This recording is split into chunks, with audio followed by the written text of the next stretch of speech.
شیر اور خرگوش۔ ایک گھنے جنگل میں ایک شیر رہا کرتا تھا۔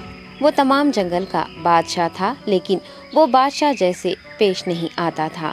ہر دن بے رحمی سے جنگل کے جانوروں کو کھا جایا کرتا تھا۔ شیر کے خوف سے جنگل کے جانور چھپ جایا کرتے تھے اور خود اپنی بھوک و پیاس کو مار کر سخت مشکلات سے دوچار ہونے لگے تھے۔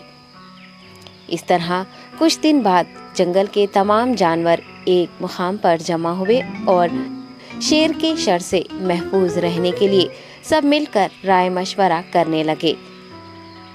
سب نے اپنی اپنی بات رکھی اور آخر میں ایک گیدڑ نے کہا، میرا خیال ہے کہ ہم روز شیر کے ہاتھوں مرنے کے بجائے ہم خود ایک بار شیر کے پاس چلے جائیں۔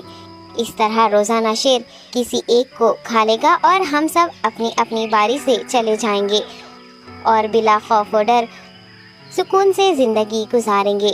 گیدڑ کے مشورے پہ تمام جانور رضامند ہو گئے۔ ایک بندر نے کہا، ٹھیک ہے، تمہاری بات بالکل درست ہے۔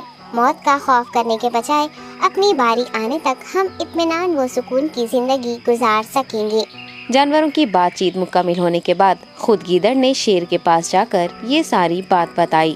گیدڑ کی باتیں سننے کے بعد شیر نے کہا، میں بادشاہ ہوں، اس لیے تم سب کی بات مان رہا ہوں، لیکن ایک بات غور سے سن لو۔ اگر کسی دن مجھے جانور ملنے میں تاخیر ہو جائے تو میں خاموش نہیں بیٹھوں گا اور دوبارہ تم سب پر حملہ کرنا شروع کروں گا۔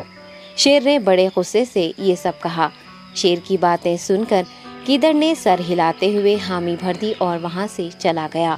اس دن کے بعد ایک ایک جانور بلا ناغہ اپنی اپنی باری کے مطابق شیر کے پاس جانے لگے اور شیر سکون سے اپنے پاس آنے والے جانوروں کو مار کر اپنی بھوک مٹانے لگا۔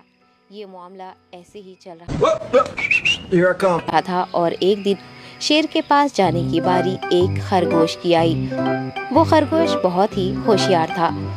اسے شیر کے پاس جانا منظور نہیں تھا اور اس نے اپنے ساتھی جانوروں کو بے رحمی سے مارنے والے شیر کو سبق سکھانے کی ٹھان لی اور ایک اچھی تدبیر نکال کر آہستہ آہستہ شیر کی گفا کے پاس پہنچ گیا۔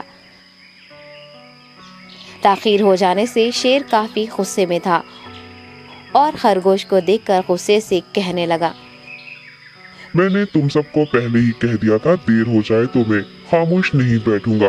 تم نے وعدہ خلافی کی ہے، اس لیے میں جنگل جا کر من چاہے جانور کا شکار کر کھا جاؤں گا۔ تب خرگوش نے شیر سے کہا، معاف کر دیجیے بادشاہ سلامت، غلطی ہو گئی اور اس کا ایک واجب سبب ہے۔ اطمینان رکھیے، میں بیان کرتا ہوں، آپ سنیے اور اس کے بعد آپ آرام سے مجھے مار کر کھا لیں۔ شیر نے پھر غصے سے کہا، وہ کیا بات ہے، جلدی بتاؤ۔ خرگوش نے کہا، بادشاہ سلامت، میں آپ کے پاس آ رہا تھا اور راستے میں مجھے ایک شیر مل گیا اور مجھے مارنے کے لیے آگے بڑھنے لگا۔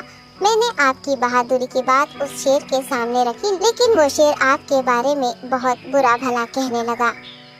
یہ سن کر میں نے غصے سے کہا، تم ہمارے جنگل کے نہیں ہو، ہمارے بادشاہ کے بارے میں ایسی باتیں مت کہو۔ یہ سن کر وہ شیر مجھ پر حملہ کرنے کے لیے تیار ہو گیا۔